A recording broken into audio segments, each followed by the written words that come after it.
Modern India की series में हम और आप मिलकर जानेंगे नेहरू रिपोर्ट, जो 1928 में मोस्ट सिग्निफिकेंट कॉन्स्टिट्यूशनल डॉक्यूमेंट है। इंडिया के आज़ादी के दौरान ये बनाया गया represent first major attempt Indian leader के द्वारा एक कॉन्स्टिट्यूशनल फ्रेमवर्क बनाया गया था।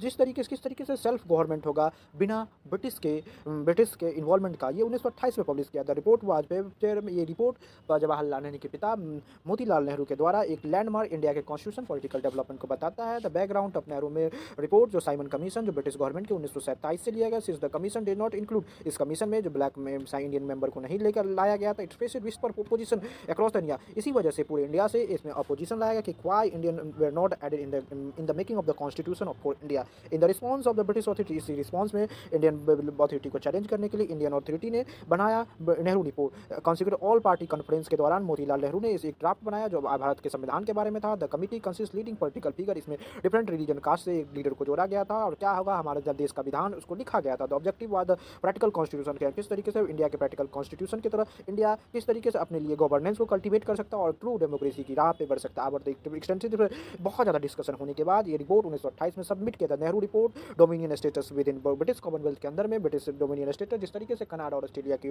रूप में मांगा था, ये बात लिखी गई थी। डोमिनियन स्टेटस जो इंटरनल सेल्फ गवर्नमेंट हो जहाँ कंट्री ऑस्ट्रेलिया कनेक्टर के द्वारा मेंटेन करे। At the same time demand were consider step toward political autonomy की बात कही गई थी। One of the most recommendation of the report parliamentary form of government की बात इस रिपोर्ट में कही गई थी, तो बहुत ज़्यादा important. Report propose federal structure, किस तरीके से गवर्नमेंट एक फेडरल स्ट्रक्चर सेंट्रल गवर्नमेंट के तरफ से सजेस्ट एग्जीक्यूटिव अथॉरिटी शुड भी एग्जीक्यूटिव अथॉरिटी किस तरीके से काउंटेबल हो, रिप्रेजेंटेटिव हो, एग्जीक्यूटिव अथॉरिटी हमारी जनता के लिए जवाबदाही हो और ब्रिटिश की तरह अनजवाबदाही नहीं हो। The reflect principle of responsible government parliamentary democracy की बात कही। रिपोर्ट रिकमेंडेड टू लेयर का सदन हो जहां हाउस ऑफ रिप्रेजेंटेटिव और हाउस ऑफ लोकसभा राज्यसभा जैसा कंसेप्ट हो। The report emphasize democratic another signification of fundamental right की बात कही। Report freedom of expression, association, equality before law, religious liberty और डिस्क्रिप्शन की बात करी। प्रोविजन फंडामेंटल राइट भी संविधान में जो Nehru report also supported universal secularism की बात कही गई। It declare there should be state religion, state का कोई रिलीजन नहीं होना चाहिए। भारत एक धर्मनिरपेक्ष राष्ट्र हो। रिलीजियस फ्रीडम के साथ माइनॉरिटी की राइट की बात कही गई कि देश सिर्फ मेजोरिटी नहीं माइनॉरिटी की हर राइट की बात। Regarding language the report propose Hindustani जो कॉमन लैंग्वेज होगा इंडिया का,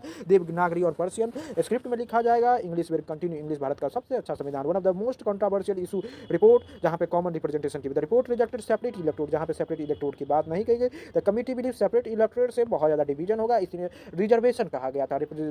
माइनॉरिटी ग्रुप के the reaction of Nehru report was mix. Many leader Indian national Congress, बहुत सारे इंडियन नेशनल कांग्रेस के ऊपर इसे वेलकम किया। सम यंगर लीडर जवाहरलाल नेहरू, सुभाष चंद्र बोस इसे डोमिनियस स्टेटस की मांग से बहुत ज़्यादा नाराज थे। One of the other Muslim leader जो जिन्ना बहुत बड़े लीडर थे, उसने इस रिपोर्ट को क्रिटिसाइज किया और अपने ही कुछ रिपोर्ट दिए। एक आया जो नेहरू रिपोर्ट, जिन्ना ने नेहरू रिपोर्ट को चैलेंज करने के लिए 1929 में जिन्ना 20 पॉइंट प्रोग्राम दिया। The point